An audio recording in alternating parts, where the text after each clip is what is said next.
Saudara, apa saja target pemerintah dalam penanganan wabah COVID-19 setelah program vaksinasi bergulir? Untuk menjawabnya kami akan berbincang dengan tenaga ahli utama kantor staf Presiden, Dhani Amrul Ihdan. Selamat malam, Bung Dhani. Selamat malam. Assalamualaikum warahmatullahi wabarakatuh. Seluruh pemirsa Kompas TV, salam sehat selalu. Salam sehat selalu, Aiman Kompas TV juga. Bung Dhani, tadi Presiden sudah melakukan vaksinasi bersama sejumlah gelombang, ya, ada 3 gelombang. Anda bisa menjelaskan apa yang menjadi pemilihan dari 3 gelombang, termasuk mungkin pesohor Raffi Ahmad? Ya, pertama tentu pada hari ini dengan penuh sukacita perlu juga kami informasikan kepada seluruh masyarakat Indonesia bahwa dengan kedatangan vaksin Sinovac dan mulai didistribusikan hari ini di mana Bapak Presiden Pak Joko Widodo sebagai role model, sebagai contoh untuk memberikan rasa keamanan bagi seluruh masyarakat untuk tidak ragu dilakukan vaksinasi. Nah, oleh karena itu Presiden langsung memberikan contoh sebagai penerima suntik perdana dari vaksin Sinovac. Dan kedua, pada hari ini juga dimulainya penyuntikan untuk para tenaga medis kita. Tenaga medis kita hari ini juga yang diwakilkan oleh pengurus besar ID, Dr. Daeng, dan beberapa tenaga medis lainnya yang tadi sempat berkumpul di istana, dan juga dilakukan di beberapa titik-titik di 34 provinsi dan kabupaten seluruh Indonesia yang tersebar secara merata. Kita tahu beberapa hari yang lalu telah didistribusikan vaksin ke semua daerah di Indonesia oleh PT Bio Farma. Dan alhamdulillah sudah siap dilakukan suntikan vaksinasi. Dan vaksinnya juga disimpan dalam suatu storage dan cold chain yang memenuhi standar WHO di semua dinas kesehatan di seluruh Indonesia, sehingga dari keamanan dan mutu kualitas vaksin itu sendiri insya Allah tidak berpengaruh. Amin. Sehingga semua tetap memenuhi standar penyimpanan yang dilakukan oleh WHO. Kemudian juga beberapa teman-teman yang tadi sempat disuntik berdasarkan kriteria yang telah ditetapkan oleh pemerintah, tentu mereka akan menjadi corong yang baik, akan menjadi influencer yang baik bagi publik, bagi masyarakat, tentang pentingnya vaksinasi, tentang urgensinya vaksinasi untuk melindungi diri, keluarga, dan kerabat kita terdekat. Sehingga ini akan memberikan dampak secara masif. Jadi diharapkan dengan adanya komunikasi secara masif yang dilakukan oleh pemerintah dan juga para masyarakat atau kelompok masyarakat yang disuntik pada karena hari dianggap ini. berarti followersnya banyak, pengikutnya banyak, lalu kemudian followersnya atau pengikut ini bisa ikut serta-merta dengannya. Ya, tentu pertimbangannya adalah pertimbangan untuk bisa mengkomunikasikan secara masif. Sekarang era kita ini adalah era digital, era media sosial, di mana informasi secara transparan bisa didapatkan dari berbagai sumber. Kita juga tahu masyarakat kita, apalagi sekarang ini banyak work from home, WFH, sehingga aktivitas itu lebih banyak menggunakan digital. Sehingga salah satu media komunikasi publik yang dianggap efektif, salah satu komunikasi publik yang dianggap efektif adalah melalui media sosial, termasuk adalah Twitter, Facebook dan sebagainya. Kita harapkan tentu hal yang positif juga. Mobilisasi massa cukup baik. Meskipun mungkin tidak serta-merta dalam prakteknya nanti kemudian bisa ikut bersama-sama juga. Tapi saya ingin tanya, sejauh ini nggak ada keluhan apapun yang mungkin bisa diceritakan? Kan keluhan yang masih normal misalnya itu mengantuk, kemudian sedikit pegal otot, ada kemudian mungkin demam sedikit ya, agak kalau kita sering mendengar sumeng lah begitu. Ini nggak ada sama sekali kemudian ada gejala-gejala ringan seperti itu. Ada kabar nggak Mas Dhani?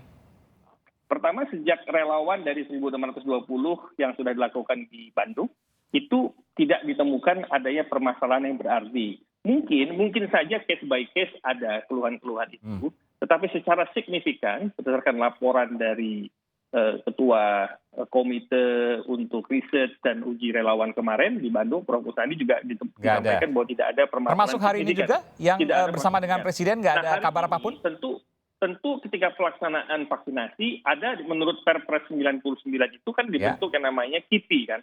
Ada di Nasional dan Komnas KIPI, kejadian ikutan pasca imunisasi. Di daerah ada namanya Komda KIPI, ya kan, untuk memonitor tentang dampak atau perilaku seseorang dari setelah disuntik vaksinasi. Maksudnya perilaku adalah apakah ada gejala-gejala ikutan yang harus ditangani. Nah, apabila pada saat setelah selesai penyuntikan vaksin ternyata ditemukan gejala-gejala seperti yang tadi disampaikan, ada demam atau apapun gejala itu, maka segera melaporkan kepada dinas kesehatan setempat.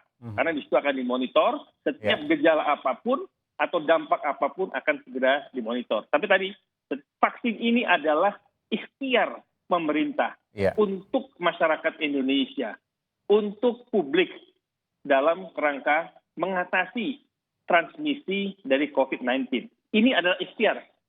Usaha yang ultimate-nya, usaha ujungnya, intinya usahanya adalah bagaimana bisa beradaptasi dalam kebiasaan baru, ya 3M tadi. Jadi 3M itu tidak boleh dilepas, itu tetap kita jadikan proksi kita, adaptasi kita dalam kerangka kehidupan sehari-hari. Ya, Bung Dhani, ini kan Sinovac ini dual dose ya, jadi harus 2 kali divaksin. Ya. Jadi kelompok yang hari ini tadi Pak Presiden, ada Pak Kapolri, Panglima TNI dan lain sebagainya, itu kapan kemudian akan divaksin untuk kedua kalinya? Ya, tentu itu ada koridornya selama 14 hari kemudian, itu akan koridornya, nanti akan ada tenaga medis yang tadi sudah juga jelaskan juga kapan waktu untuk pelaksanaan vaksinasi. Jadi setelah vaksinasi pertama ini akan dimonitor kan dampaknya seperti apa, lalu dilanjutkan pada vaksinasi tahap kedua berikutnya. Kapan itu? 14 hari Anda katakan tadi? 2 minggu? Iya, kira-kira kurang lebih segitu. Nanti akan dimonitor dan akan dijelaskan lebih detail oleh tenaga medis yang memang ditugaskan untuk memonitor terhadap program pelaksanaan vaksinasi. Jadi ini nanti juga akan berlaku pada masyarakat ketika divaksin pertama kali, maka 2 minggu kemudian mereka akan mendapatkan vaksin kembali. Iya, jadi kan ada yang namanya sistem informasi terpadu terhadap pelaksanaan vaksinasi. Jadi orang yang sudah divaksin itu kan ada bednya, ada number bed vaksin.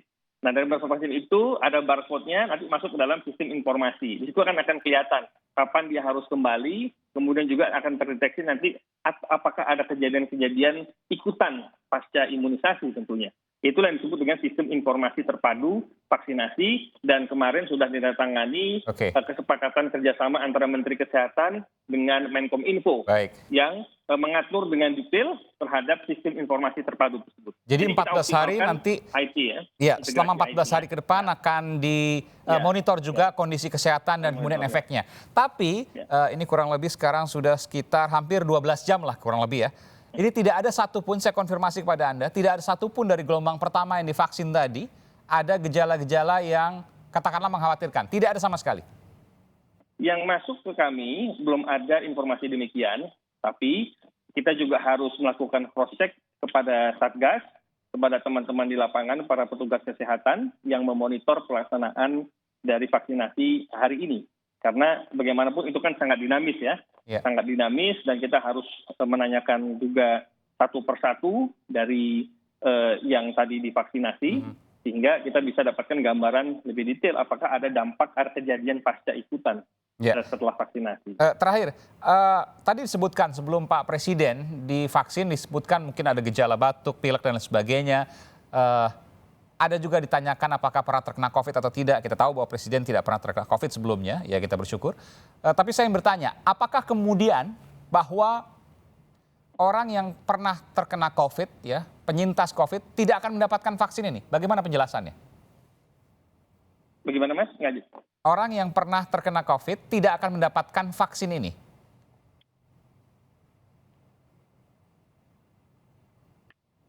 Bung Dhani? Ya, halo. Mas, terputus. Bagaimana? Bisa mendengar jelas suara saya? Terputus Mas, terputus. Bagaimana? Sudah bisa mendengar jelas sekarang? Sudah bisa mendengar? Bung Dhani? Sudah bisa mendengar? Sayang sekali. Bung Dhani Amrul Ihdan, tenaga ahli utama dari kantor staf Presiden KSP. Belum bisa mendengar saya, Bung Dhani? Sayang sekali saudara, hubungan komunikasi kami terputus dengan Bung Dhani. Bung Dhani, terakhir saya coba menyambung lagi komunikasi. Bung Dhani bisa mendengar saya?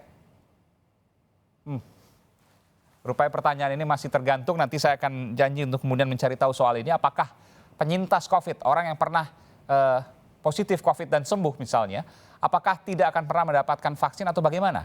Apa pula pertimbangannya? Saudara, jangan kemana-mana, kami akan segera kembali saat lagi. Tetap bersama kami di Sapa Indonesia Malam.